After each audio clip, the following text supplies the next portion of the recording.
Shalom jemaat Tuhan, selamat pagi, selamat kita berjumpa kembali di dalam kasih Tuhan. Syukur buat pagi hari yang indah ini, kita boleh sama-sama bertemu kembali, walaupun masih secara online. Tapi kita tetap bersyukur, sebab kita akan bersama-sama memberikan sesuatu yang terbaik untuk kemuliaan bagi nama Tuhan. Berikan pujian yang terbaik bagi nama Tuhan. Haleluya. Kami mau datang ke hadapan-Mu Tuhan. Kami mau menaikkan syukur kami di hadapan-Mu Yesus. Haleluya.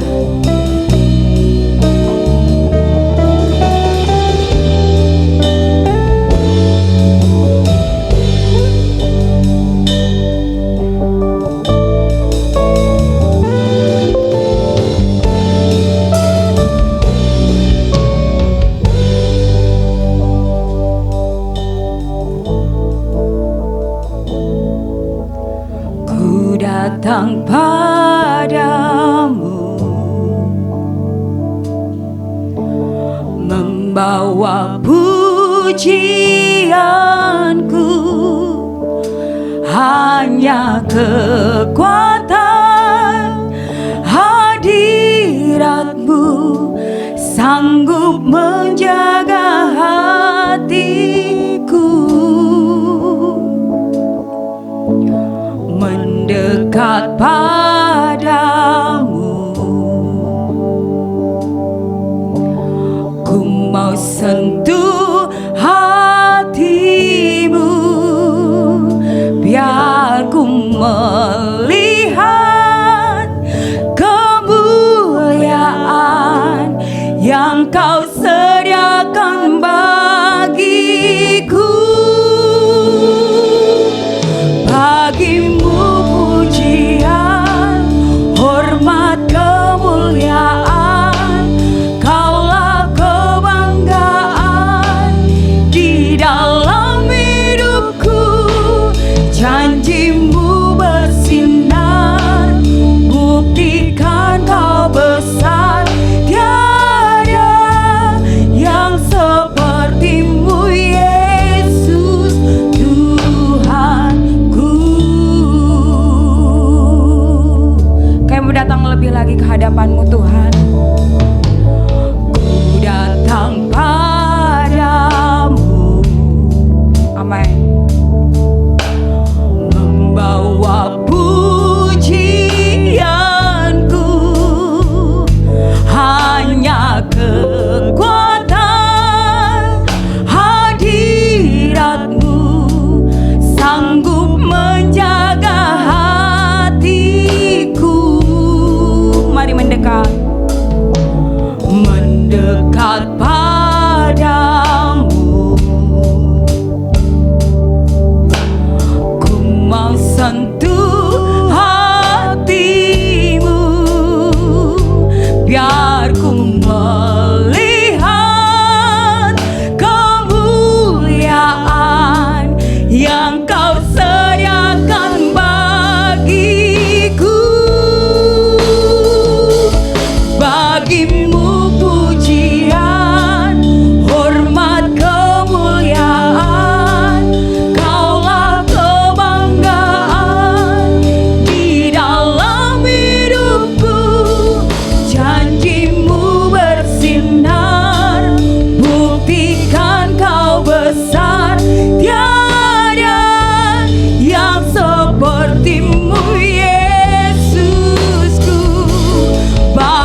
hormat, segala kemuliaan hanya bagi nama Tuhan.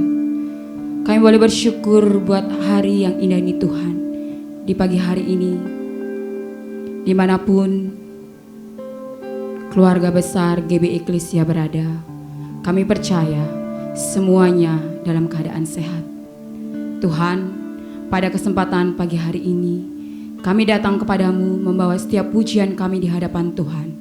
Kami mau menaikkan pujian kami, memberikan sorak-sorai kami untuk kemuliaan bagi nama Tuhan. Tuhan Yesus, kiranya Engkau Allah yang beracara, mulai dari awal, pertengahan, hingga akhirnya nanti Tuhan, semuanya boleh jadi untuk hormat kemuliaan bagi nama Tuhan saja. Terima kasih Bapa, terima kasih Tuhan. Kami akan melanjutkan sukacita kami akan melanjutkan sorak-sorai kami untuk kemuliaan bagi nama Tuhan. Di dalam nama Tuhan Yesus, Tuhan dan Juru Selamat kami. Haleluya. Amin. Sekali lagi saya sapa buat kita semua. Shalom. Haleluya. Saudara, kita percaya bahwa Tuhan Yesus adalah satu-satunya sumber kekuatan. Amin. Haleluya. Yang bisa berdiri di rumah, saya undang untuk bangkit berdiri. Haleluya.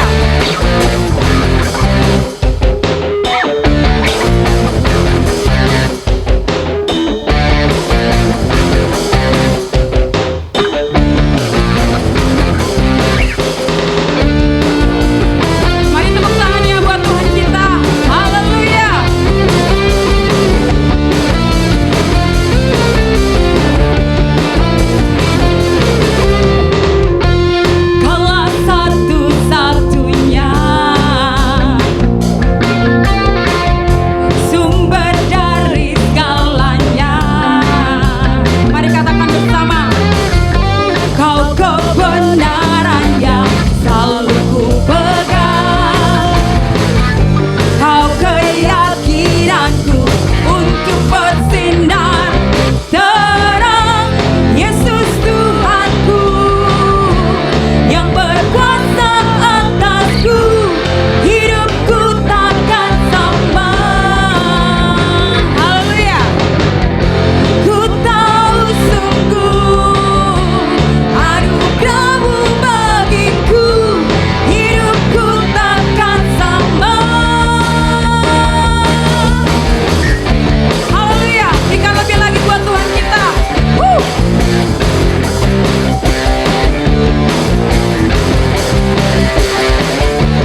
bangkit berdiri.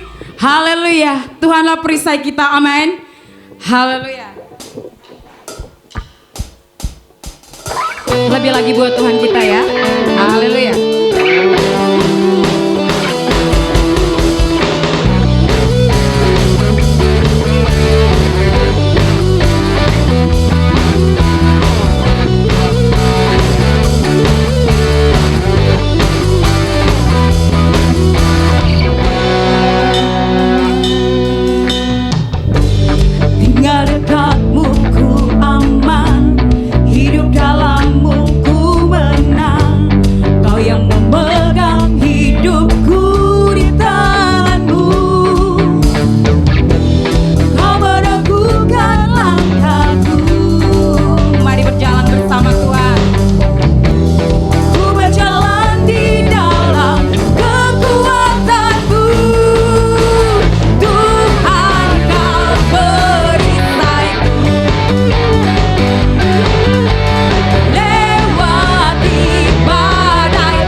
Yang memegang hidupku di tanganmu, kau meragukan langkahku. Kami berterima kasih Tuhan. Ku berjalan di dalam kekuatanmu, Tuhan kau perisaiku.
Tuhan. Silakan duduk jemaat yang terkasih yang ada di rumah masing-masing. Puji nama Tuhan pada kesempatan pagi hari ini. Dia Allah yang tetap adalah Allah dalam hidup kita. Dia yang dahsyat, Dia yang luar biasa. Persiapkan hatimu, persiapkan pikiranmu. Terima yang terbaik dari Tuhan. Haleluya.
mulai menempa hidup kami, Engkau tetap Allah dalam hidup kami.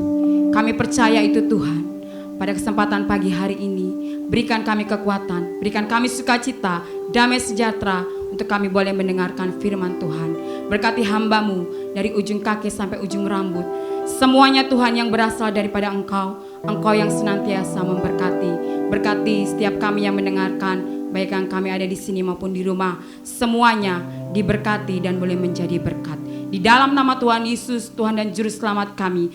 Haleluya. Amin. Silakan duduk jemaat Tuhan. Shalom. Selamat hari Minggu, selamat kita bertemu dan kita akan mendengarkan kebenaran firman Tuhan pagi hari ini. Mari kita buka Alkitab kita di Kolose 2 ayat 6. Saya akan bacakan sampai dengan ayat yang ke-15. Dengan perikop kepenuhan hidup dalam Kristus. Kamu telah menerima Kristus Yesus Tuhan kita. Karena itu hendaklah hidupmu tetap di dalam Dia.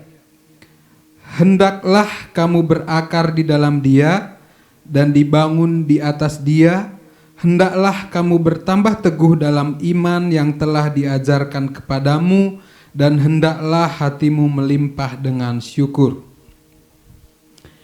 Hati-hatilah supaya jangan ada yang menawan kamu dengan filsafatnya yang kosong dan palsu menurut ajaran turun-temurun dan roh-roh dunia, tetapi tidak menurut Kristus. Sebab dalam Dialah berdiam secara jasmaniah seluruh kepenuhan kealahan, dan kamu telah dipenuhi di dalam Dia. Dialah kepala semua pemerintah dan penguasa. Dalam Dia kamu telah disunat, bukan dengan sunat yang dilakukan oleh manusia, tetapi dengan sunat Kristus yang terdiri dari penanggalan akan tubuh yang berdosa.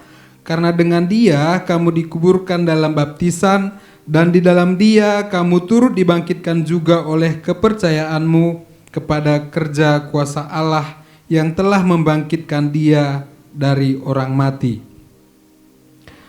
Kamu juga meskipun dahulu mati oleh pelanggaranmu dan oleh karena tidak disunat secara lahiriah, telah dihidupkan Allah bersama-sama dengan Dia sesudah Ia mengampuni segala pelanggaran kita, dengan menghapuskan surat hutang yang oleh ketentuan-ketentuan hukum mendakwa dan mengancam kita, dan itu ditiadakannya dengan memakukannya pada kayu salib.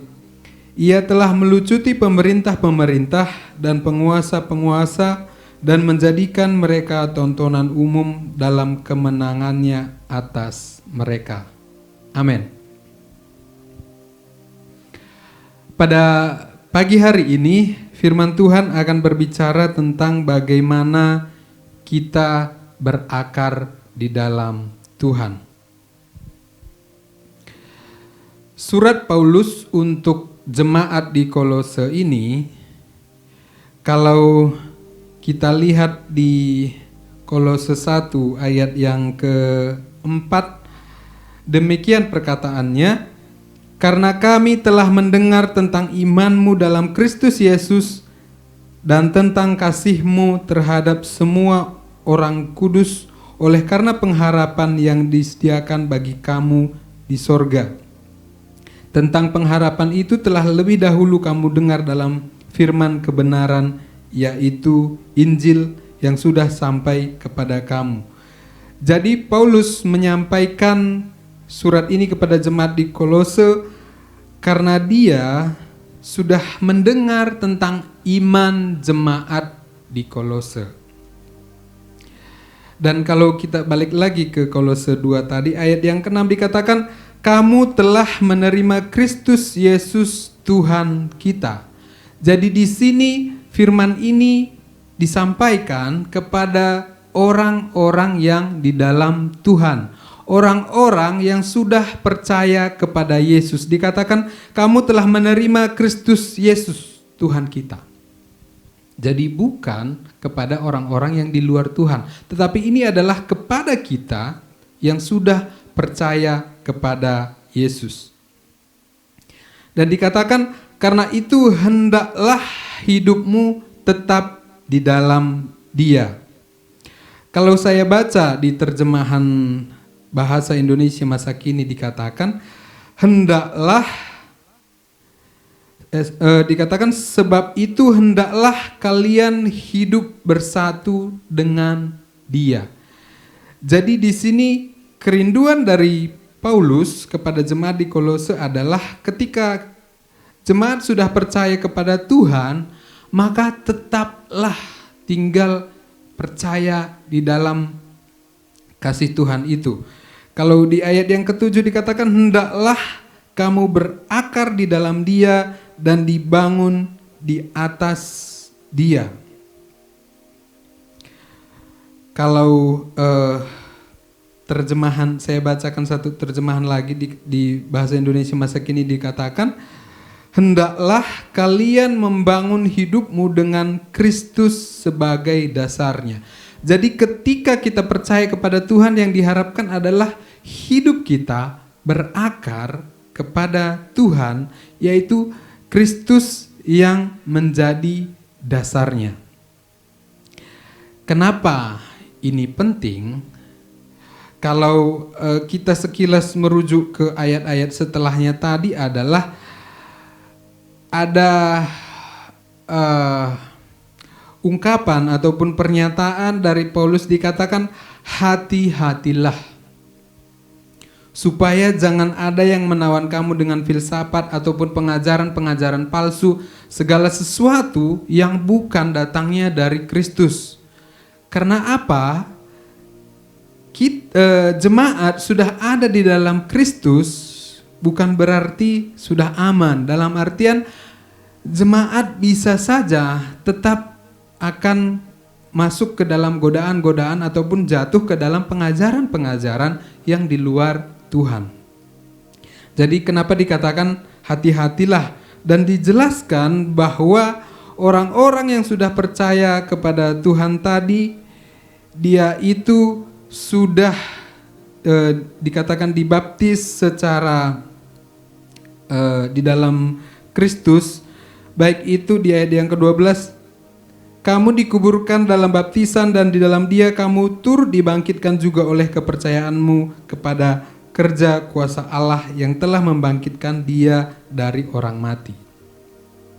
Jadi setiap orang yang percaya kepada Tuhan sudah dikuburkan bersama-sama dengan Kristus, begitu juga hidup di dalam kebangkitannya karena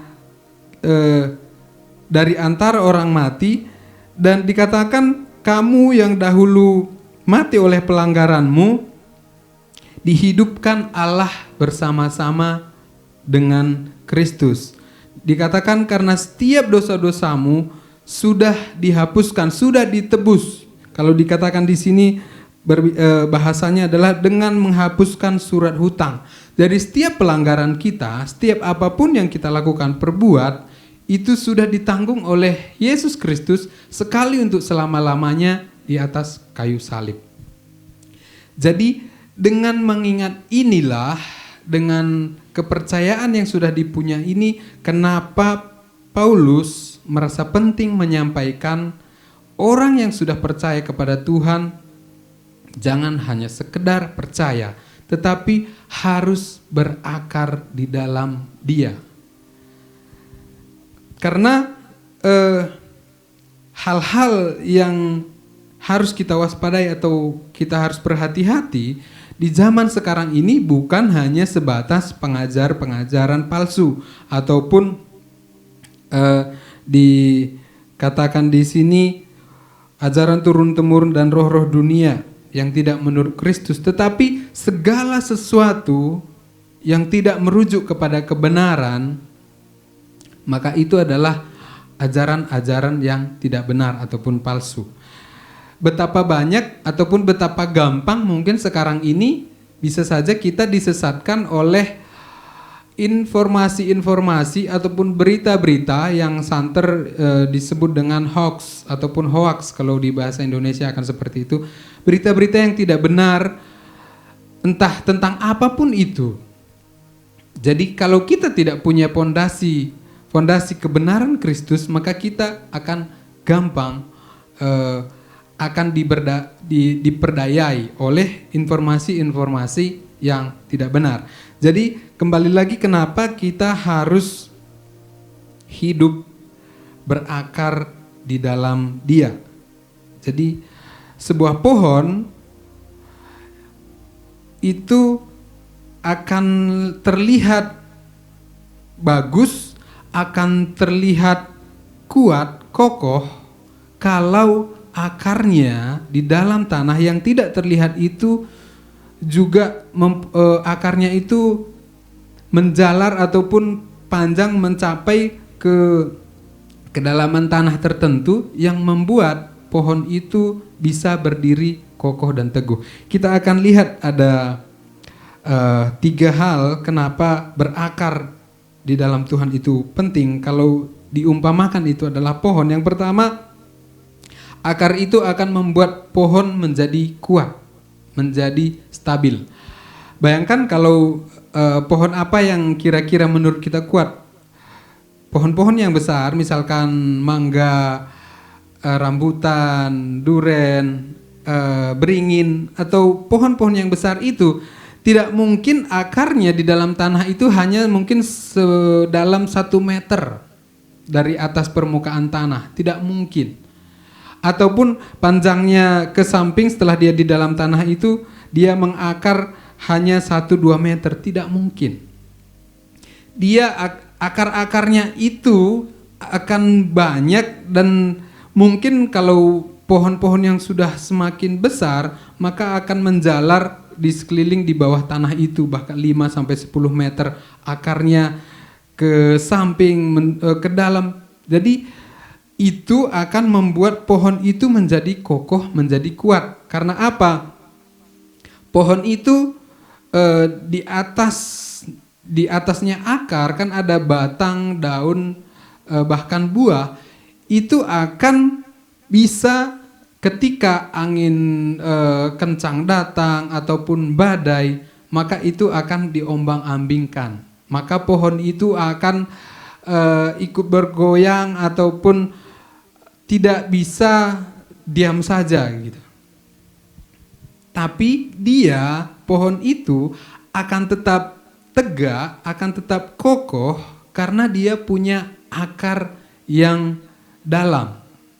Dia punya akar yang menjalar jauh dari pokoknya gitu. Jadi ketika ada angin badai datang sekalipun bisa saja buahnya gugur ataupun daun-daunnya berguguran ataupun berjatuhan, tetapi secara pokok pohonnya itu tetap tegar berdiri. Saya bacakan satu ayat rujukan di Amsal 12 ayat yang ke 3b.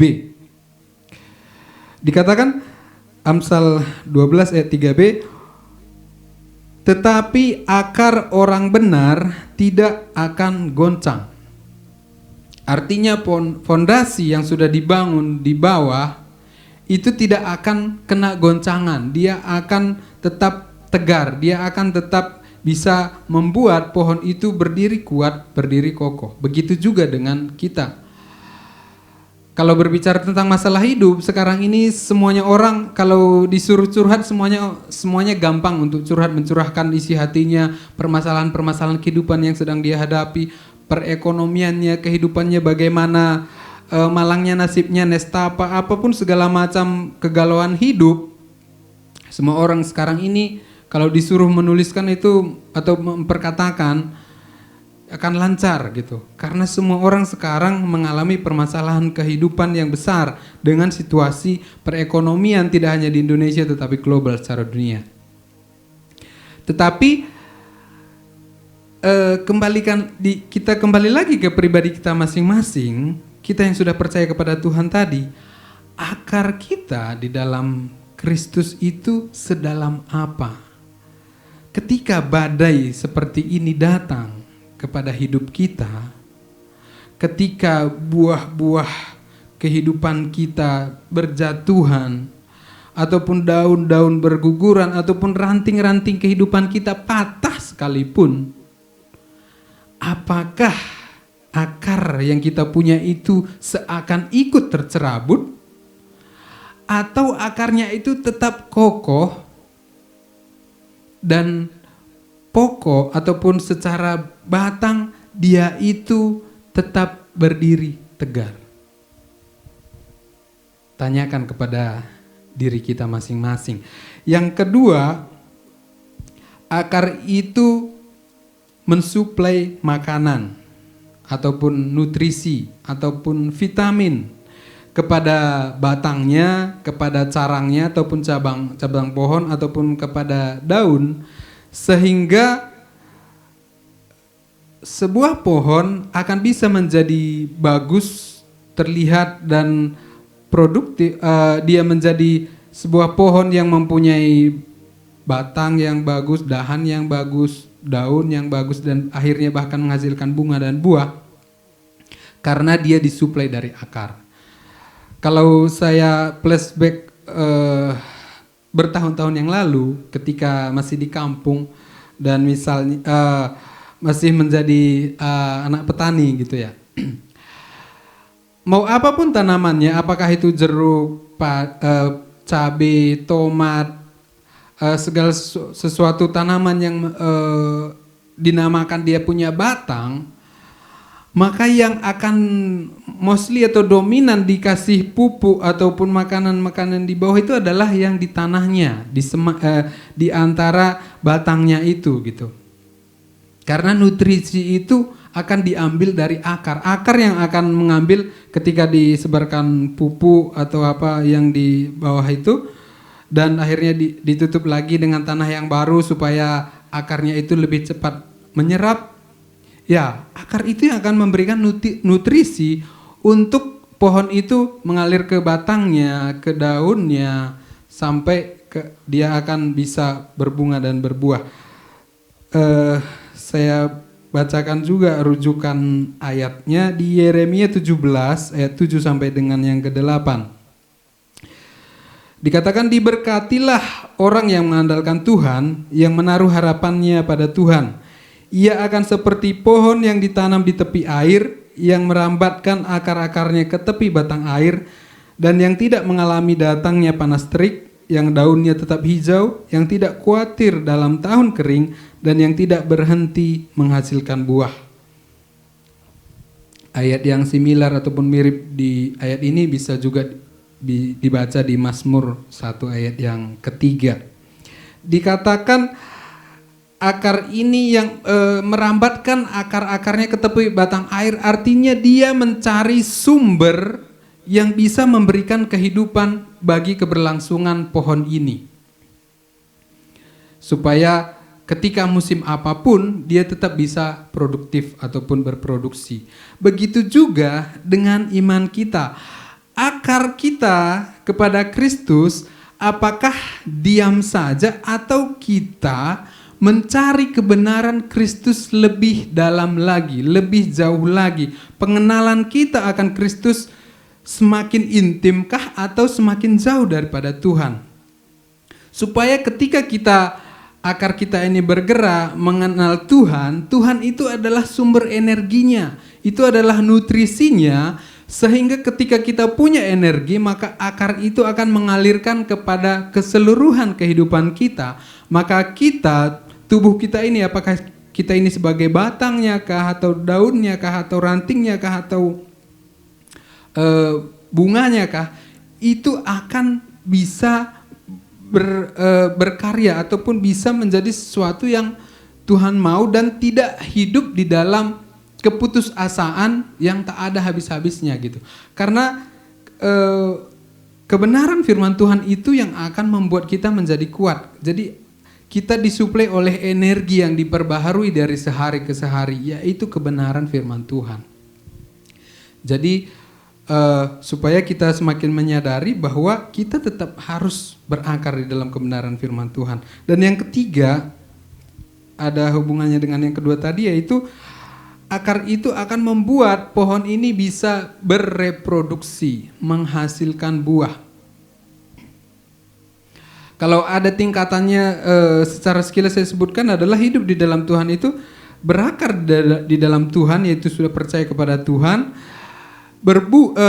bertumbuh, yaitu kita semakin didewasakan di dalam Tuhan, pengenalan akan Tuhan lebih lagi, dan buahnya adalah ketika kita melayani Dia, ketika kita menghasilkan buah. Jadi dari akar itu kita juga bisa menghasilkan buah-buah di dalam kehidupan kita. Saya bacakan rujukannya di Amsal 12 ayat yang ke-12b. Tetapi akar orang benar mendatangkan hasil. Akar orang benar mendatangkan hasil. Ketika kita berakar di dalam Kristus semakin dalam, maka itu akan mendatangkan hasil gitu. Jadi sebuah pohon ketika akarnya itu bagus, dia menyerap makanan-makanan ataupun sumber nutrisi yang bagus, maka dia akan menghasilkan pohon yang bagus, menghasilkan ranting yang bagus, daun yang bagus, dan pada akhirnya ujung-ujungnya adalah buah yang bagus. Jadi seberapa bagus akar kita, sudah sampai titik mana kehidupan kita, apakah sudah sampai kepada menghasilkan buah, atau dari dulu kita itu seperti pohon yang ada, akarnya mungkin tidak tercerabut tetapi tidak pernah bisa menghasilkan buah. Ataupun ketika sekali berbuah rasanya sepat ataupun asam ataupun tidak bisa dinikmati orang dengan baik. Jadi pada pagi hari ini kita harus menyadari bahwa hidup di dalam Tuhan itu harus berakar. Dan akar itu tidak cukup hanya sekedar berakar seperti biasa, tetapi harus menancap gitu. Dan mencari kebenaran Tuhan terus-menerus, supaya yaitu tadi ketika badai, topan ataupun banyak masalah menimpa kita, akar kita itu di dalam Kristus itu tetap kuat, kita tidak gampang digoyahkan. Kita buka di 2 ayat terakhir di Efesus 3 ayat 16 dan 17. Efesus 3 ayat 16-17 saya bacakan. Aku berdoa supaya Ia menurut kekayaan kemuliaannya menguatkan dan meneguhkan kamu oleh rohnya di dalam batinmu, sehingga oleh imanmu Kristus diam di dalam hatimu dan kamu berakar serta berdasar di dalam kasih. Berakar dan berdasar di dalam kasih Kristus. Temui Tuhan, cari wajah Tuhan lebih lagi supaya akarmu itu berakar dengan sempurna, supaya kehidupanmu itu kamu semakin dikuatkan, kamu semakin diteguhkan. Karena kita tidak tahu pandemi ini akan sampai kapan sehingga benar-benar dinyatakan berakhir ataupun semua orang bisa menghadapinya tanpa ketakutan lagi akan kematian dan lain sebagainya. Kita tidak tahu gitu. Makanya bagian kita adalah menancapkan akar-akar kita kepada kebenarannya Kristus. Mari cari kekuatan pengharapan di dalam Kristus, sehingga apapun yang terjadi ke depan, imanmu tetap teguh, engkau tetap tidak berpaling dari kasih Kristus. Puji nama Tuhan, itu yang bisa saya sampaikan pagi hari ini. Semoga boleh menjadi kekuatan bagi kita. Mari kita bersatu di dalam doa. Bapa yang kekal, di dalam nama Tuhan Yesus Kristus, terima kasih atas kebenaran firman-Mu. Kami percaya bahwa kami adalah orang-orang yang sudah percaya kepada nama Tuhan, dan biarlah kami juga diingatkan untuk berakar di dalam Engkau, supaya kami bisa membuat pondasi yang kuat kokoh di dalam dasar kasih Kristus, sehingga apapun yang terjadi Tuhan, kami tetap mengandalkan Engkau dengan sepenuhnya, benar-benar tidak meninggalkan Engkau, tetapi kami tetap kuat kokoh di dalam Engkau, sehingga apapun yang terjadi Tuhan, kasih-Mu melingkupi setiap kami. Terima kasih Tuhan, terima kasih. Biarlah kebenaran firman Tuhan Kau meteraikan di dalam setiap hati kami. Roh Kudus-Mu memberikan hikmat pengertian kepada setiap kami di mana saja berada yang sedang mendengarkan firman-Mu. Terima kasih Tuhan, terima kasih. Kami serahkan kebenaran firman-Mu ini hanya di dalam nama Tuhan Yesus Kristus. Haleluya. Amin. Puji nama Tuhan, kita akan masuk di dalam pengumuman sepekan. Doa pagi, Senin sampai dengan Jumat, pukul 5 sampai pukul 6, Sabtu, pukul 6 sampai dengan pukul 7. Ibadah online akan diadakan setiap hari Minggu pukul 8 dan bisa diakses di link yang akan dibagikan di grup Facebook GBI Eklesia Denpasar Bali dan grup WhatsApp. Setiap jemaat yang di rumah agar mengikuti ibadah dengan persiapan seperti akan mengikuti ibadah raya Minggu. Persembahan termasuk persepuluhan tetap dijalankan di rumah masing-masing. Bisa dikumpulkan di amplop per keluarga dan dimasukkan ke kotak persembahan di gereja. Untuk sementara, persembahan tidak dapat dilakukan via transfer. Semua kegiatan ibadah tetap diadakan di rumah masing-masing, kecuali ibadah komisi remaja, komisi pemuda, dan doa pagi. Demikian pengumuman yang bisa saya sampaikan. Saya kembalikan ke Bapak Gembala untuk menutup di dalam doa.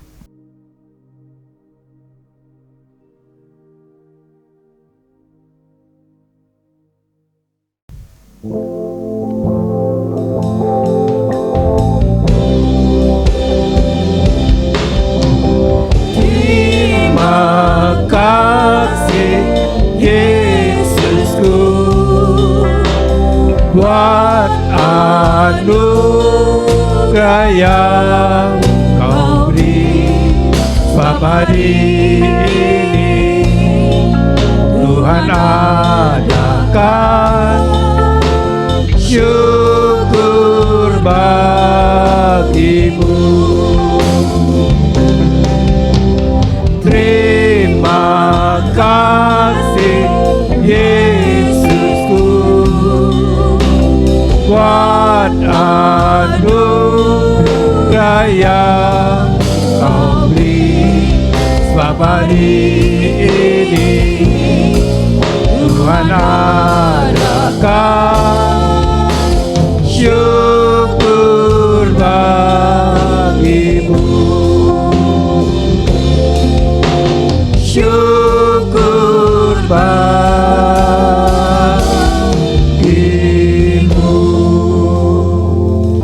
Haleluya, haleluya. Aba Bapa Surgawi, Allah yang kami puji sembah di dalam nama Tuhan Yesus Kristus, kami bersyukur pada pagi hari ini kami telah mendengarkan sebagian dari kebenaran firman-Mu yang benar-benar membangkitkan iman rohani kami ya Tuhan, memperbaharui iman rohani kami. Kami bersyukur berkat kasih karuniamu, kami menjadi orang-orang percaya, orang-orang beriman kepada Engkau Tuhan. Biar iman rohani kami bertumbuh, berakar ke dalam firman-Mu ya Bapa. Haleluya, semakin hari akar itu semakin diperbaharui, terus diperbaharui ya Tuhan. Tuhan, biar iman rohani kami benar-benar bertumbuh menjadi kuat kokoh di dalam Engkau ya Bapa. Tidak mudah diombang-ambingkan oleh keadaan dunia pada akhir zaman ini, oleh berbagai macam ajaran sesat ya Bapa. Kami bersyukur pada Engkau Bapa. Engkau ingatkan kami tentang iman rohani kami Bapa. Biar kami memperhatikan iman rohani kami ya Bapa, sebagai orang-orang beriman kepada Engkau. Kami bersyukur Bapa Surgawi, Engkau juga telah menolong kami Bapa. Engkau telah mendengar segala doa-doa permohonan kami. Engkau juga menolong kami Bapa yang dalam persoalan-persoalan hidup, dalam persoalan-persoalan kehidupan mereka, berbagai macam persoalan hidup ini Bapa, datang silih berganti Bapa. Kami serahkan mereka dalam tangan kuasa-Mu. Engkau tolong mereka ya Bapa. Engkau beri jalan keluar kepada mereka Bapa. Sebab hanya Engkau yang sanggup menolong mereka ya Bapa. Engkau yang sanggup memberi jalan keluar kepada mereka. Karena Engkau tidak akan pernah membiarkan anak-anak-Mu dicobai melampaui kekuatan mereka Bapa. Kami bersyukur pada Engkau ya Bapa Surgawi. Haleluya. Engkau juga Tuhan telah memberkati anak-anak-Mu sehingga anak-anak-Mu tidak kekurangan satu apapun ya Bapa. Kami bersyukur Bapa Surgawi. Haleluya. Bapa Surgawi, setiap rumah tangga masing-masing Engkau telah memperhatikan, Engkau telah memberkati, Engkau telah mencukupi semuanya. Kami bersyukur Bapa Surgawi. Haleluya. Sebentar kami juga Bapa telah dilayani oleh pelayan-pelayan-Mu ya Bapa, yang diurapi oleh Roh Kudus, yang mengandalkan Engkau dalam pelayanan mereka Bapa, sehingga mereka boleh menjadi saluran berkat. Biar pelayanan mereka semakin hari semakin bertambah-tambah ya Bapa. Pelayanan mereka sentiasa menjadi saluran berkat buat kami jemaat Eklesia. Kami bersyukur pada Engkau Bapa. Pakai mereka lebih hari beheran untuk kebesaran dan kemuliaan nama-Mu. Kami bersyukur. Dan sebentar kami akan akhiri ibadah ini Bapa. Haleluya. Dan hamba-Mu mohon berkat untuk jemaat yang di rumah masing-masing. Jemaat yang di rumah masing-masing, angkat tangan saudara-saudara untuk menerima berkat. Terimalah berkat kasih karunia rahmat dan damai sejahtera dari Allah Bapa di dalam nama Tuhan Yesus Kristus. Berkat rohani, jasmani, berkat sandang pangan papan yang kita perlukan, kita butuhkan, mengalir dari tahta Allah Maha Tinggi. Dan berkat persekutuan dengan kuasa Roh Kudus memimpin menyertai kita dari hari ini sampai Dia datang kedua kalinya. Dalam nama Tuhan Yesus Kristus. Haleluya. Amin. Selamat hari Minggu buat kita semua. Haleluya.